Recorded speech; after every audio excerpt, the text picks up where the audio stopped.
Samik, we got this event coming up soon. We're expecting the iPhone SE, expecting the iPad, but also, I mean, the chips that Apple designs for devices across the entire product line now, increasingly important. What's the most important thing you hope to get out of this event that's going to be investable?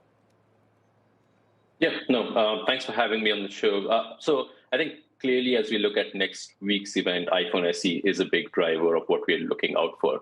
Now, that said, the point you bring up about the vertical integration, I think that's increasingly starting to feed into Apple's share gains across its broad portfolio of devices, be it Mac, be it the iPhone, because the performance is creating a differentiation. So no doubt that's the sort of under the hood sort of differentiation that's driving these devices.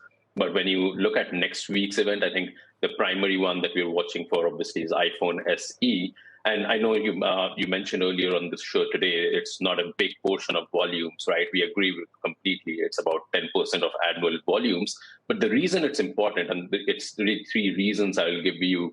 The price point is important. It's going to be marketed as the most affordable 5G device. Now, in the iPhone lineup, you look at what's happening in the smartphone market, makes it very interesting at this point, where Huawei doesn't have a phone to sell.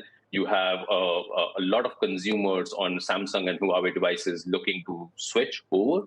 And so you put all that together, and the iPhone revenue story is about finding opportunities for growth, or iPhone growth story is about finding opportunities for growth. And you'll really find Apple continue to gain share in the smartphone market through these sort of product introductions, right? So again, big takeaway, big watch out for us is the iPhone SE, but I think you're right in that the differentiation really comes from that vertical integration, which started a few years back and is now finding its way through all the devices. Samik, what do you expect Apple to do on pricing here? We are in this inflationary environment. They could raise the price at least $50 that one would expect to pay for an SE or whatever else.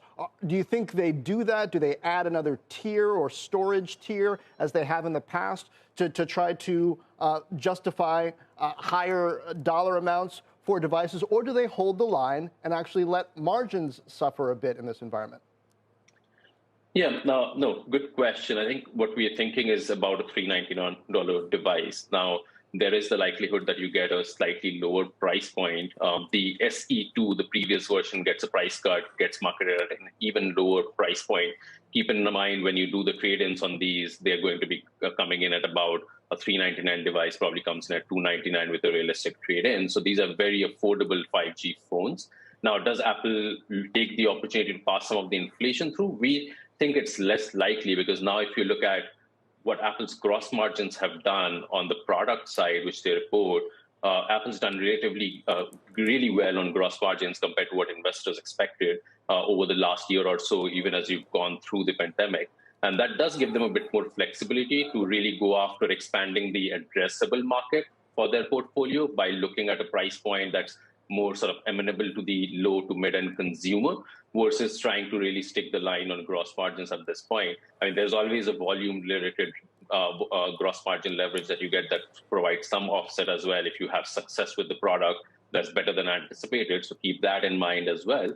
But overall, we would think that the pricing strategy remains aggressive rather than sort of flowing through the inflation, because of the addressable market that it allows Apple to tap into.